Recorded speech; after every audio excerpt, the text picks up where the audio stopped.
Good evening বন্ধুরা, আমি কাবেরী চলে এসেছি একটা নতুন ব্লগ নিয়ে। দেখো, এখন হচ্ছে সন্ধে 7টা বেজে গেছে। আমরা বিচে এসেছি। বিচের জলের লেশমাত্র নেই, ওদিকে একটুখানি আছে। এই যে ঘোড়ার গাড়ি চলছে বিচে, পুরো দেখছো মেলা বসেছে। এই দেখো,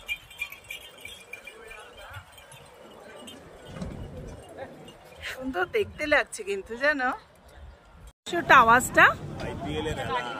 ও আইপিএল এর অ্যালার্ম। সামনে দেখো খাবার স্টল।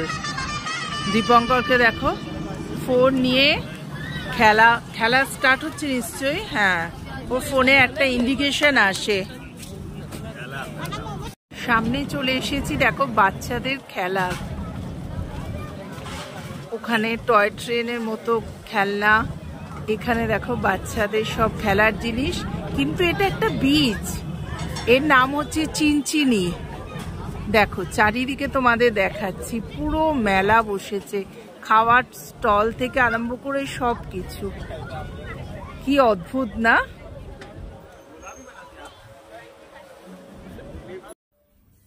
গুড আফটারনুন বন্ধুরা, এখন ঘড়িতে বাজে 12টা 20। এবার রান্নাঘরে চলে এলাম। তো তোমাদের কাবেরী রান্নাঘরে তোমাদের স্বাগত।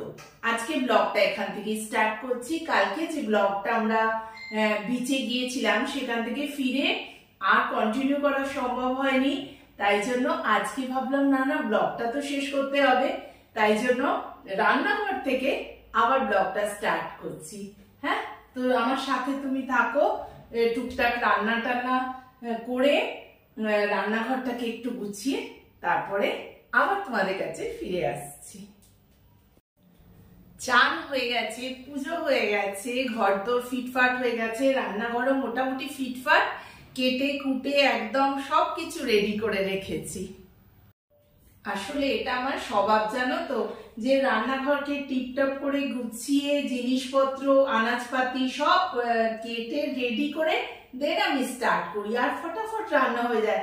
সবাই বলে তুই এত রান্না কি করে তাড়াতাড়ি করিস, এই হচ্ছে আমার আসল চাবিকাঠি। তো চলো বন্ধুরা, এখানে কি কি আছে, কি কি করব আজকে শেয়ার করি। হ্যাঁ, আজকে বেশি কিছু করব না। ও দাঁড়াও,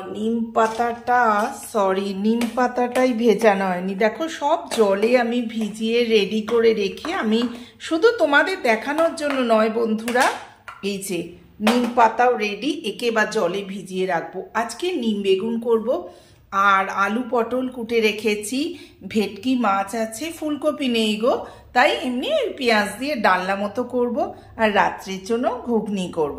ব্যাস, এই ঘুগনির আলু কেটে রেখেছি, নারকোল কেটে রেখেছি, সব কিছু রেডি। তো চলো ফটাফট স্টার্ট করে নিই আমার রান্না।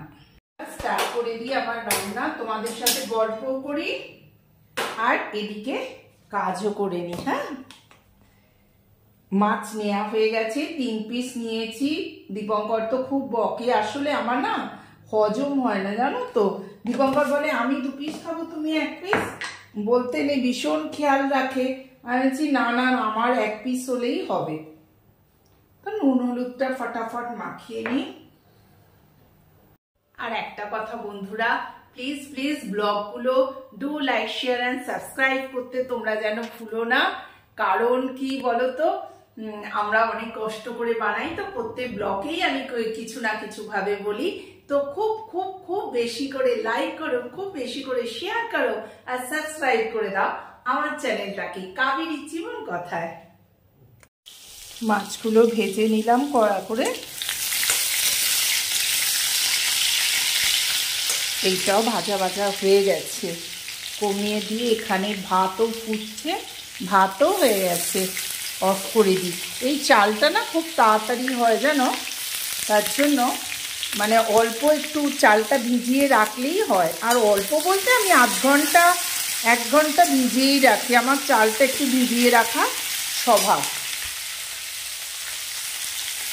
চলো ঝোলটা বসিয়ে দিই। হ্যাঁ, রান্না হয়ে গেল, এবার লাঞ্চ খাওয়ার পালা। তার আগে ভাবলাম তোমাদের একবার দেখিয়ে দিই। এই দেখো নিম বেগুন, শসা, এটা দীপঙ্করের, এটা আমার। চলো, দুটো প্লেট সাজানো হয়ে গেছে, তো টাটা। চলো, এই পর্যন্তই এখন রাখছি। হ্যাঁ, আজকের এই ছোট্ট ব্লগটা যদি তোমাদের ভালো লেগে থাকে তো do like, share and subscribe my channel. Kaberi জীবন কথায় তোমাদের স্বাগত। প্লিজ প্লিজ অনেক অনেক অনেক ডু লাইক অ্যান্ড সাবস্ক্রাইব করে দিও। আজকের মতো টাটা।